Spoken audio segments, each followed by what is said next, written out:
Welcome to this week's episode of Mind Your Real Estate Business. This week, we've got Mr. Dave Bailis joining us as a not new real estate agent by any stretch of the imagination. 22 years in the condo resale or condo pre-construction market, Yes. and coming over to Remax Hallmark as a resale. You're rejigging your real estate business, essentially, starting not from zero, but Well, thanks for having me on, Chris. I look forward to becoming a fully functional realtor, as in the past I was quite single faceted. As you mentioned, 22 years in pre-construction. I was reminiscing on the early days today, prepping, and I have to go all the way back to 1999 when I got my first introduction to pre-construction homes. It was the Greenwood Racetrack and the Beaches, Tribute Communities. And I was doing some model home hosting, similar to open houses these days. And it was a very different world. It was very much about young couples being able to buy their first home, very conducive to first-time buyers. Over the years, that changed pretty radically to a very much investor-driven market. And I'm really excited to kind of get back to the roots of helping real people find the best asset or their biggest asset, which is a roof over their head. yeah. And I think it's, I'm coming from a place of some ignorance about, what it is that the pre-construction world really involved from a salesperson perspective. It's something that I've never done. And I was actively steered away from it by some of my developer friends. They were like, I'm not sure this is where you're going to want to go. And I don't know if they saw the writing on the wall, kind of that maybe the party was slowing down at that point, even though it was a bit of a fevered pitch. 12 years ago, there was a lot of really, it was in a very aggressive market 10, 12 years ago. It was very much about, we were restricting how many the buyers could buy versus doing much selling.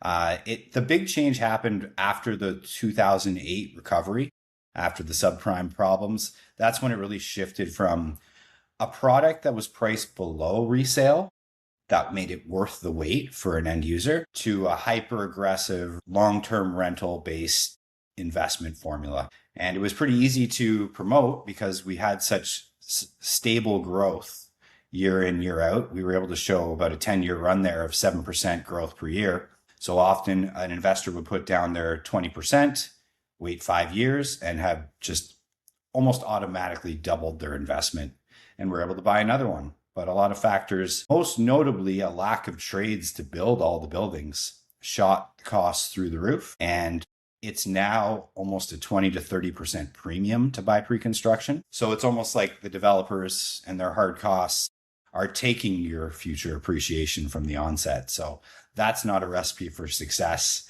It's not very appealing to people currently when there's so many great opportunities in the resale market. Right. That's the big difference now. Now that we have a lot of these modern buildings complete, there are perfectly good options for owners that are under 5 years old that will give you that new condo feel that you don't have to wait for.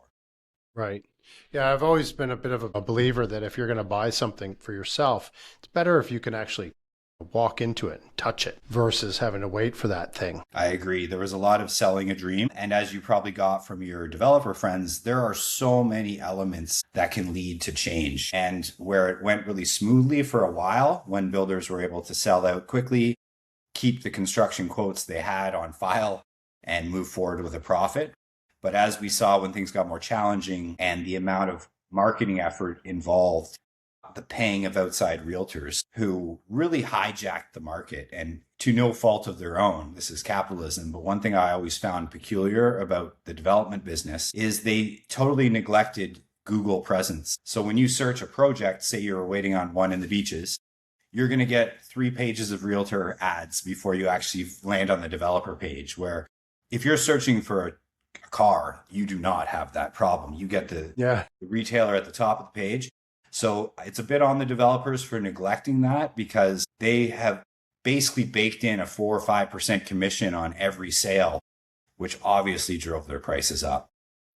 So lots of contributing factors, fast escalating government levies, all this contributed to where we're at now. But the driving force was always immigration and the inability for us to create enough new homes every year to keep up with that immigration. And one thing that's happening now is the future pipeline has basically frozen. And we've seen nothing new in the way of starts over the last year and a bit. So down the road, that is going to create a big issue in the supply and demand department.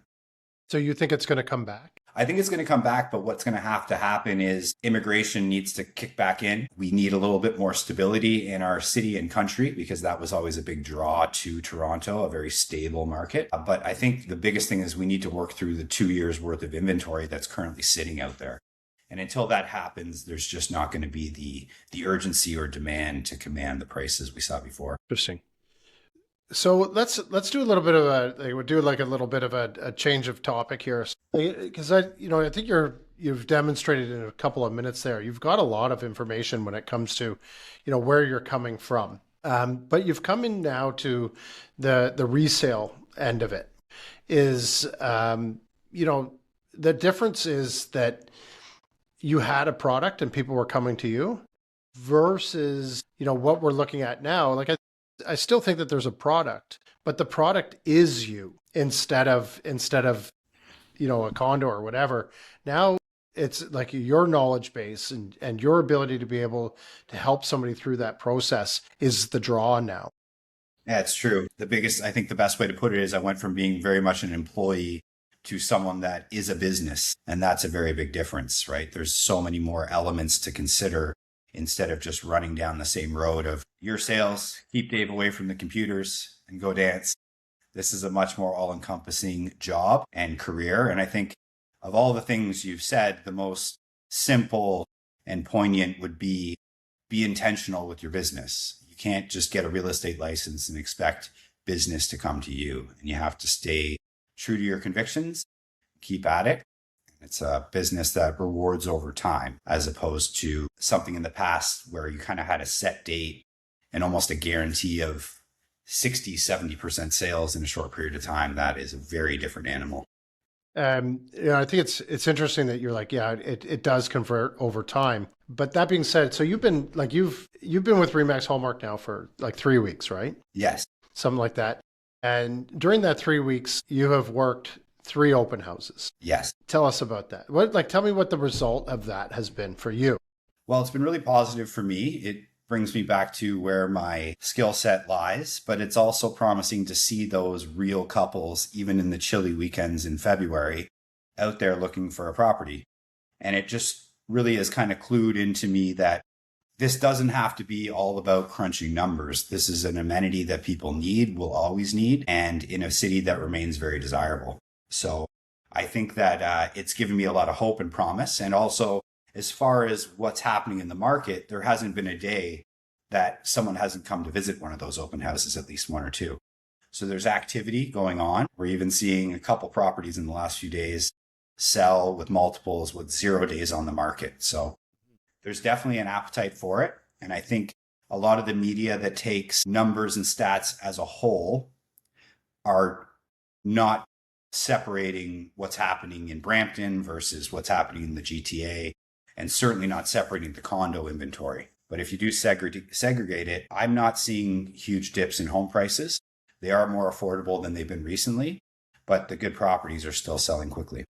And people are out and they're looking at it. So like this is, specifically the purpose of this podcast is to talk, to other real estate agents as well as consumers. Your experience, and because I know your experience pretty intimately, like the open houses that you've been working, there's not been a single open house weekend where you've not come out with an opportunity. And I think that that's really important, going from, pre-construction to resale, going from, where the people are coming in through the door or online lead generation to a more, we'll call it like the 80s approach to selling real estate, where like boots on the ground, belly to belly conversations, doing things the old school way of open houses, picking up the phone and talking to people, sending emails. These are strategies that you and I have talked about that you're putting into place. And 3 weeks into this new role, you're generating opportunities. Yes. And that's been a very key part to my psychology to realize there's great potential here. Because as most new agents, they're very overwhelmed. How would I get a client? and going into the world of online advertising, be it Instagram or Google, is very daunting when it's such a hyper competitive and now quite costly endeavor. So seeing that real person interaction is still attainable. It's even in the coldest days of February is very promising. And I think a lot of new agents that are trying to reinvent the wheel or jump on the digital highway, so to speak, shouldn't neglect the old time tested methods and strategies. Yeah, it was like when I got into the business, I don't know how many people actually ask themselves like, where am I going to get my business from? It was like a point of panic for me as I was doing my licensing. Because I was like, well, this is all great, but who is going to sell their house or buy their house with me? Like, how am I going to meet these people? And so I sort of came to a realization when I started calling my sphere that these are, high net worth people that already have real estate agents. And Exactly. they may know and like me, but are they going to trust me with their $3-4 million asset? And I found out pretty quickly the answer was eventually, but not right Not away. really. And so I actually went into online lead generation right out of the gate. I really leaned into that, which is like we're looking like 2015, 2016 is when I got my license and I started doing this. But my conversion rate initially wasn't great, but within a year I had my conversion rate at about 4 to 6%. Pretty good for online. Yeah, really like The, so, the one to basically, do. yeah, if and that was a conversion rate to actually doing a deal. So, I didn't have to buy that many leads. I didn't have to call that many people for me to be able to get through and to get things going that way. What's been your experience? Like, you've got a lot of online lead generation sort of experience. And so like when you and I first started talking, your first question wasn't how many online leads do you generate? Actually, it never even came up. Yeah, I've kind of had my eyes open to it a lot recently because I've heard so many new agents focusing on it's going to be their bread and butter. It's going to be how they generate all their income. And having gone through an example of that with very motivated, targeted registrations in the past, working for a company that generated tons of online leads. Even with people specifically registering for a specific product, most of them don't want to be called. They live in the digital world. They want emailed information. They don't want to talk to humans. And a huge portion of them are bots. So the actual quality of, say, an Instagram lead where someone's just got a pre-populated profile and all they have to do is click on a link and they're registered is very difficult to convert. And I think anyone that's going to plan for that to be their whole lead generation strategy is they're going to get frustrated, exhausted, and people online who are registering are also registering everywhere else. So as I think I've heard you say in one of your previous podcasts, these people just get annoyed when they have 7, 8 realtors calling them throughout their follow-up schedule. So it's a very daunting number when you see the percentage of leads that come in online. But when you break it down, the value to those leads is very overrated, in my opinion.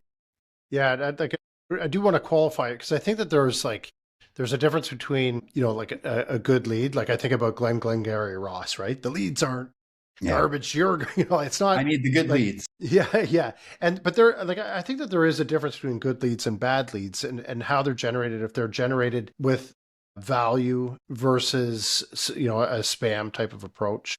If you're able to offer something of value to somebody first and allow them to be able to nurture them over time and then have a phone call that's based on a pre-existing, while digital, but pre-existing relationship versus just harvesting people's information on Facebook. Exactly. And there's such a icebreaker when you can call someone's obviously irritated they're getting a call, but right away you can say, I'm calling in regard to this thing you requested info on.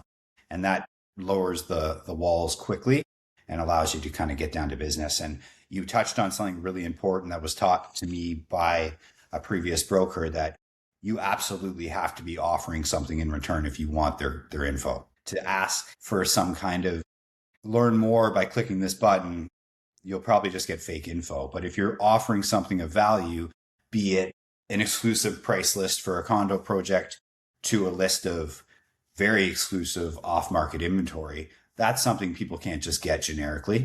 And that's something that I think people would respond to and would register for, be it just for curiosity or to move forward working with you, because that would be a great way to add value to the services you offer beyond MLS. Yeah. So the next question I have for you, and like you and I've never actually asked you this, but I'm interested to know. Somebody with 22 years of experience selling real estate, why would you join a team?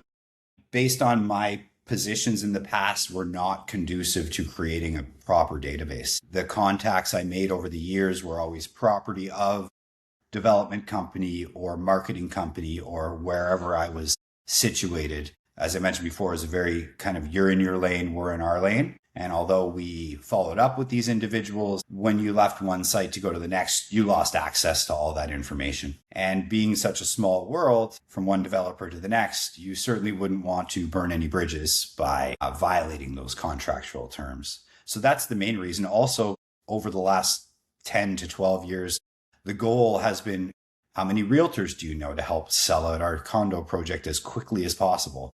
And that obviously does not create the greatest database, although I found cooperation can be quite useful and getting to know those people definitely has some value.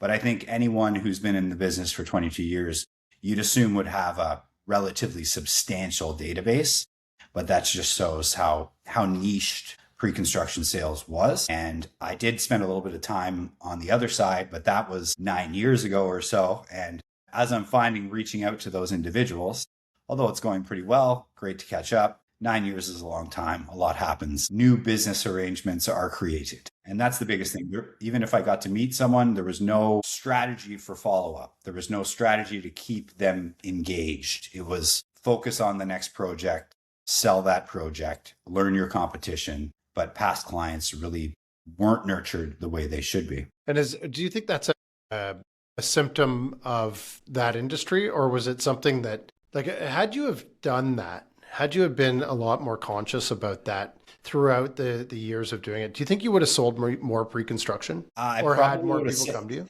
Sorry, I was going to say I probably would have segued out of pre-construction quicker if I had that kind of confidence. I think it's a little bit of column A and column B that it was frowned upon. It almost wasn't necessary because we were able to make very good income without all the nitty gritty, just moving on to the next. So a lot of it was, as my previous broker called me, a bit of a spoiled house cat in that regard, because it was very set hours people come to you. But certainly hindsight, I wish I would have nurtured those along the way, because if I knew I was going to end up as much more of a full service realtor, obviously that would have been huge value. But I'll admit, I thought I was going to be able to sail off into the sunset in that career.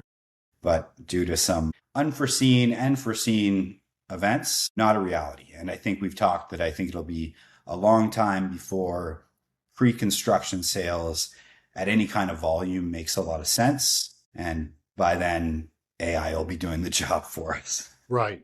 And I think that's the big thing, is like there's a big parts of that are going to affect, I think, all parts of this business. I think that we're going to see parts of the job that we've been doing being taken over by automations, by AI, by outsourcing. Like there's all kinds of different ways that our businesses are going to be I'm not going to say under attack, but where we really need to focus on the things that we are essential for, which we've talked about this. I think the essential part of our business is in the consulting.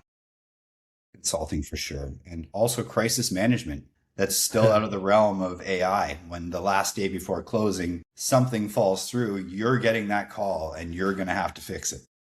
Yeah. And that's a hard thing for AI to branch out and figure out on the fly, I think. Yeah, well, and this is where I think, like, maybe not AI, but certainly automations and systems. I had somebody that told me once, the only real estate emergency is the one you've created. And usually it's because you missed something, because there was something that you could have done that's different. Maybe you've been getting away with it for years. It just hasn't shown up.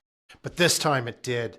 And that's where I think, like, where we're going with this industry, I think it's going to really hurt what the role that you were in before from a pre-con, like just receiving people and dealing out product versus really understanding what people's problems are and how to solve them. Where do you direct somebody that maybe doesn't know? Yeah, it's much easier for a tech team to preload iPads with all the inventory on a grid and just have a kiosk for people to press buttons, where when you have to find a trade last minute or a subprime lender, these kinds of things are very outside the box. And I'm sure AI will get there one day, but I think we've got a little bit of runtime on that. I do too. And like this is where I think that the industry, as it's going to evolve here, is going to be really fascinating. But I do think that at least within our professional lifetimes, it's like a phrase that I like is like, within my professional lifetime, this industry will continue to exist. The question is, how are you going to adapt? Exactly. And how are you going to incorporate those tools to show your cutting edge, but also actually assist you in your job, because they're designed for that. I also, I personally believe that more and more our consumers, they're not looking for somebody to sit with them and go through checklists. They want that stuff delivered to them. They want to be able to do it in their living room once you've gone home. There are some things that I think historically realtors have done as like acts of service that have just become a little bit of a time suck, not just for them, but for their client as well. Yes. And there are some ways that you can certainly adapt your business to service them. I always kind of take the difference between like a millennial and a boomer. How do you onboard a millennial seller versus somebody that's lived in their home for the last 40 years and their idea of tech is an email? Yeah. And so you've still got to be able to bridge that gap here. It's an interesting time in history where we have this huge gap, but that is going away really, really quickly. It is. And I think that one of the biggest changes, as we've joked about, I tend to get worked up over tech sometimes, but it's amazing how much it's been simplified. Like you can send even a boomer a Loom video and they're going to be able to figure it out and see the value. So it's just a matter of introducing these things in a non-intimidating way to that kind of generation. You mean your generation? Yeah. I straddle the two generations, I think. Yeah, I'm a little bit older than you, and there are some times where I'm just like, what has become of my world? I didn't have a cell phone until I was 27 years old. I remember when Dave, our friend, got one of the first pagers in the school, and he obviously was Mr. Popular if he needed a pager. Yeah, beep, beep, beep, yeah. Was he selling real estate? Or he was the budding realtor running to the payphone to make those callbacks. Yeah, it is an amazing time, and like I think one of the biggest things from a tech side that I can I remember when I got in the business and I really wanted to embrace tech, and I had DocuSign, and this is when we were still at that point sitting in our cars and going in and presenting to the seller, and then we'd go back and sit in our car, and you'd see the next agent go in and present, and I got a call and they were like, can you improve? Basically. And I was like, yeah, let me see what I can do. So I called my people. I had my laptop with me, had it tethered to my phone, and got them to make an improvement, and then submitted that within a 10-minute window. The other guys had to like do it all by hand and do all this stuff. And so I had it emailed to them before anybody else did. And I remember the agent was like, oh my God, this is brilliant.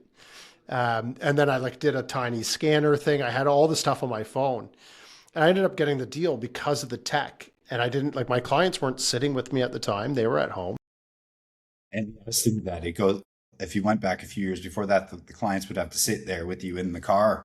Yeah. If they really wanted a property. Well, when I bought my first home, I was sitting in the car with my realtor. Yeah. And my wife was, I was in the back seat. Actually, my wife was in the front seat we were like signing all the stuff in the car in the dark. It was crazy. Thank goodness we can avoid some of those steps, but it's impressive and I've been very impressed with your use of tech. A little disappointed in my comprehension, but I'll get there. But all across the board, it's very clean. The branding you guys offer is a big part of why I was drawn to work with you guys. And I definitely prefer you as a skipper or boat captain than my father, who was my previous boat captain. This is, and I also, to say, I think this whole brokerage is really pulled itself into the 21st century. Is it 21st century now? I always get confused. Yes, still. All the different things that are becoming available, I think it can get overwhelming for everybody involved. not just the realtors, but also the consumers. But I do believe that what we're going to see in our business is that, things are going to get a lot easier in terms of getting the deals done, which is in turn, I think what's going to end up happening is a lot fewer agents are going to be doing more of the deals. That imbalance is going to start swinging more in favor of the people that have embraced technology and advancement, the people that have grown teams. Like, I think the teams are going to become a really big component. It's actually really quite shocking to me that there's not a requirement for new agents to join a team for a year. Like, if you think about like electricians and plumbers and all these other trades, You have to do apprenticeships. and they're 5 years. Yeah. Where even a year for a realtor under a team dynamic would go so far. It would not only help them, help the brokerage, it'll help the consumers. I mean, in some cases, Not in some cases, I don't. many. I think in a lot of cases. I think about my first year in the business, and I was very fortunate to have some friends that were in the business that really helped me through it. But I actively looked for a team for a long time, and unfortunately, I just wasn't able to find the right fit. I felt like they were all trying to extract something from me rather than offering anything of value. But now, like over the last 10 years, I've seen the complexity and how well supported agents are within teams, specifically at this brokerage. Like, we got over 100 teams at this brokerage. That's a lot of choice. If you're looking, like if you're a new agent and you're like, where should I go? You've got, some teams that offer less support, but much better splits. Some that have, way worse splits, but way better support. Some people that have a lot of opportunity. Other people have brand. That would be my thing and why I was, I think a testament to you is to say, you're a smart guy. You could figure this out, but it'd be a much faster journey if you just hooked up with somebody that knew what they were doing. I think that was a really smart move. And also, I totally agree with everything you just said. And then there's also the factor of I've known your partner for many, many years, Dave Ferris, and to see someone that I know achieve that success goes a long way. It becomes tangible. And that meant a lot for me. I know if I could see my good friend go from where he was 5 years ago to the confidence he projects now, obviously there's a good team and foundation behind that. Yeah. And you've also mentioned that to properly service a client, at least in this day and age, you almost need two heads. So to try to do that all on your own and not drop the ball at one point is very difficult without help. Well, I think that that's a really good point, and it's something that a lot of people come into this business and it's a common thing where they're like, if you want to get busy, just book a vacation. And the number of I can spot a realtor on the beach a mile away because they're like they got and they're walking, they're pacing back and forth on the beach and yeah, you can see the stress in the way that they are. And I'm just like, man, if you had somebody that you could pass that business off to and you could go and actually enjoy yourself, the quality of life you would have, the energy that you would bring back to your business. This is why, I think being a solo agent is, it's a little bit of self-hate.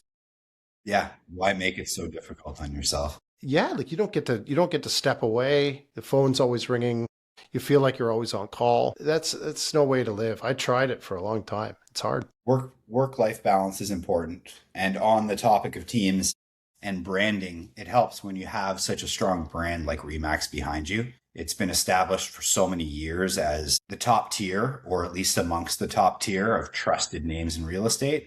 And the other thing I found is I think I would have been under the assumption that in a competitive business, there wouldn't be so much helpfulness within the brokerage, but absolutely wrong on that. Like, everyone I've met there is so willing to help, even cross brokerages. It's a very friendly business, at least I guess until the offer dates. But in general, it's pleasantly surprising. Well, I think that the market right now is really conducive to cooperation as well. Yes. People really are trying to make deals happen. There's a lot less hurt feelings and a lot more negotiations back and forth. The conversations that agents are having with their clients versus what they're having with other agents. And that's, you'd mentioned actually, you got this really big database of other agents. I think right now, the value of that is much greater than it's ever been. If you have, you've got a listing and it's in an area that you're not so sure about, your client has some anxiety about going out on the market, and you could make 100, 150 phone calls to people that you've done business with in the past and say, hey, listen, you got any buyers for this? maybe we could do something off market. It's true. Yeah, there's a lot of value to that for you, but also for your client. Yes, it's again similar to the off-market properties. It's a way to add value beyond MLS, new pipelines for them to sell or buy through. And another phenomenon is many of these teams have grown to the extent that if you know the team lead, they're sharing whatever it is you have to share with 60 agents, right? The chances of getting some traction there goes up exponentially in that scenario. Yeah. Yeah. So that's, I think, that this is a time just to sort of to wrap up, but I think this is an interesting time in general where we're seeing a lot of change in the market, change that I don't think is necessarily going to go away anytime soon. Like I really do believe we've got to get used to what's happening right now as the norm. I think that it's never been more important to build relationships and community. It's never been more important to grow your database essentially and meet people. I think that the internet is so saturated right now that it's become a noisy place to try to solicit future business. Yeah. Even with the reach it grants, it's so saturated that it's almost a limitation. Whereas you can meet one person on the street, at a restaurant, in a mall, be it, and their own personal network, if they like you and trust you, add value to them, can spread probably more effectively than a post that gets 1 million impressions. Sure. And I mean, this, I guess, like the other thing too, kind of to continue on the conversation, even though we were going to wrap it up, but I asked you, did you wish that maybe you'd spent some more time nurturing that database of people you'd worked with? I would say anybody that goes through their best clients, the people that have used them in the past and that refer them, there are clients that I've transacted with or have directly referred me. And when you start adding it up, it's over the years, these people feed your business, and we're talking like many multiples of hundreds of thousands of dollars coming in just because of one really good contact that you serviced, where you went, where you really did your job. You serviced them to the greatest possible potential that was there. And then all of the things that come from that. So if you had, even if you just had 7 or 8 of those people, that can feed your business really, really well without Absolutely. You having to go and fish all the time. If you do the kind of job that they can't help but refer you, and you continue on that level of quality, it's a real ripple effect that can work wonders. And it doesn't always come from the places you imagine. It could be someone that's maybe never going to buy, but knows a whole group of people who are, or sellers, vice versa. Yeah. Our boy, Andrew Duncan, he's never used me for real estate, but he put me in touch with David, who put me in touch with you. Our cleaner, all of these people that have come from one person that I met. And in a different sec of business, completely. He's referred me plenty, but he's never used me personally. I looked at it the other day and I was like, that one person, that one contact has really changed, my entire sphere. Most of the people that I hang out with on a regular basis. So there's, the takeaway for me is for you, you're coming to this, with a lot of real estate experience, not necessarily in resale, but I think a different mindset than I would have expected for a lot of people coming from pre-construction, where you were dealing with a lot of online leads, to understanding the value of creating relationships and really becoming service-oriented, a consultant, basically. Exactly. Instead of a salesperson. Yes, and that's been really refreshing to go back to that style of, or that sec of promoting yourself and helping people and providing a service, rather than just trying to show someone numbers, trying to be one of the million financial advisors out there.